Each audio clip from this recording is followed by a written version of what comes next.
Hello and welcome to this talk on grips. As you can see, we're on location from theatres today.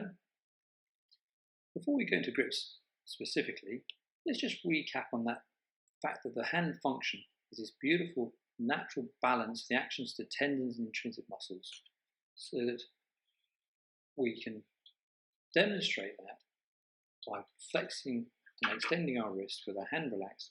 You see, as we stretch out the flexors, hand will close. And as we extend our wrist and stretch out our extensors over the back of the hand will open. What makes us different from an ape? The apes can do that. I'll have a look carefully at these photographs to see what the difference may be. The thumb is the major difference, isn't it? The fingers and the palm look very similar. This thumb is smaller. What we can't notice from here is this thumb of the ape hand is in the same plane as the hand, whereas in the human hand, you can't see the thumb. So it's the thumb which makes us different. Importantly, is abduction of the thumb, which is by abductor pollicis brevis and abductor pollicis longus. You can see how the thumb can come out of the plane of the hand. But also we can oppose our thumb position by opponens pollicis and flexor pollicis brevis.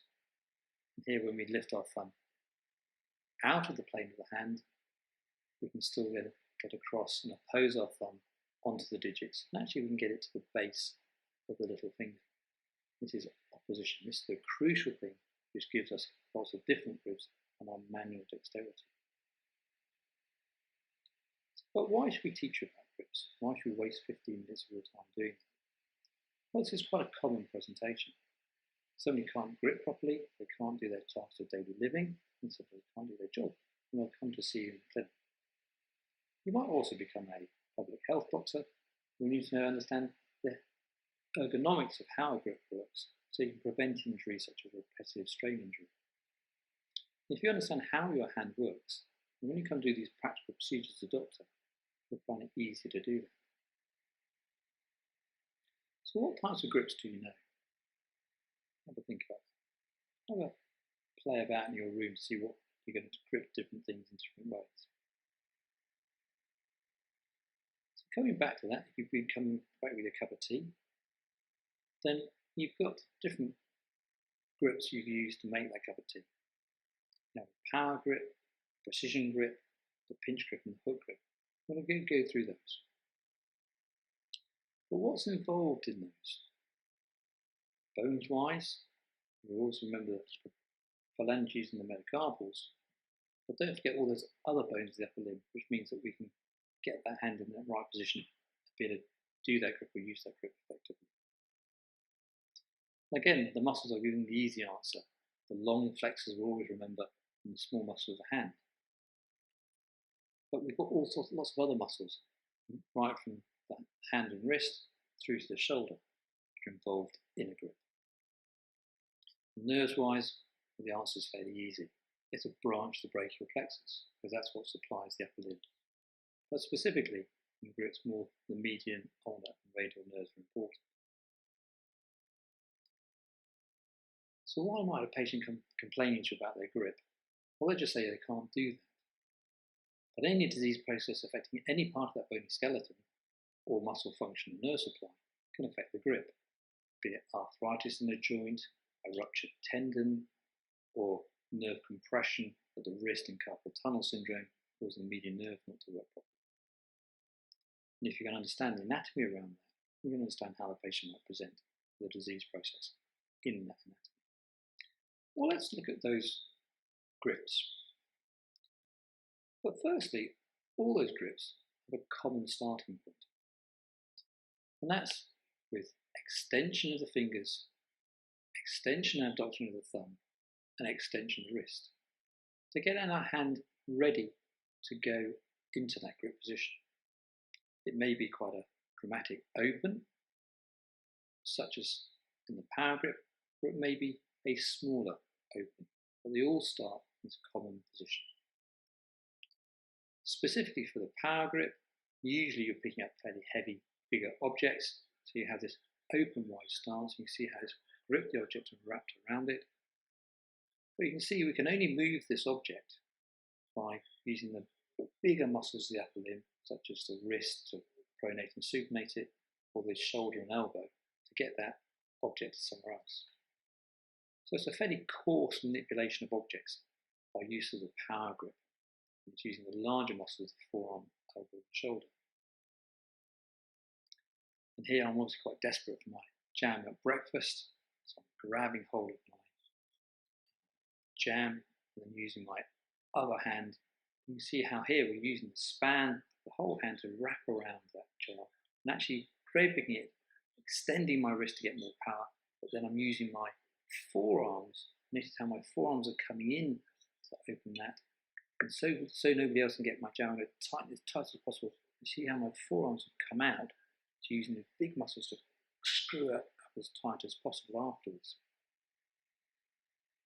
So that's the power grip. Relatively coarse, and we're using lots of other muscles of the upper limb to generate power. So let's look at the precision grip.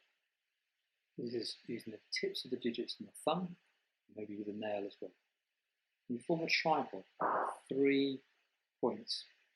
And here we can manipulate this object in a fine way using the intrinsic muscles of the hand to roll the pen and move it within the hand.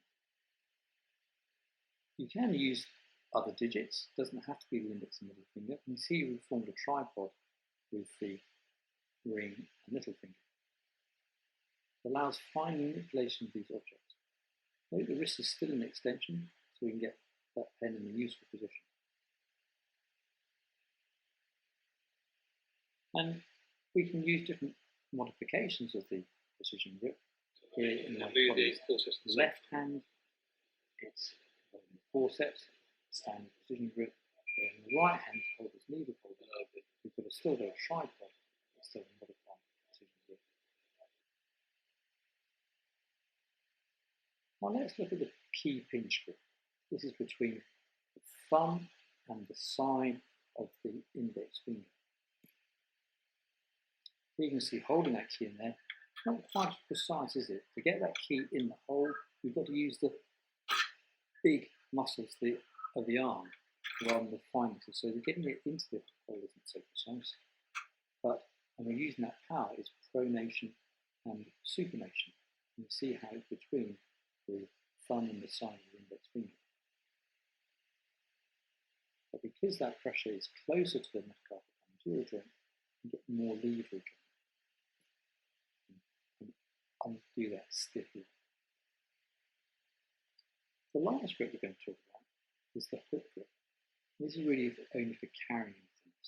And here, I just need to go out to the shop to buy some more jam for my breakfast.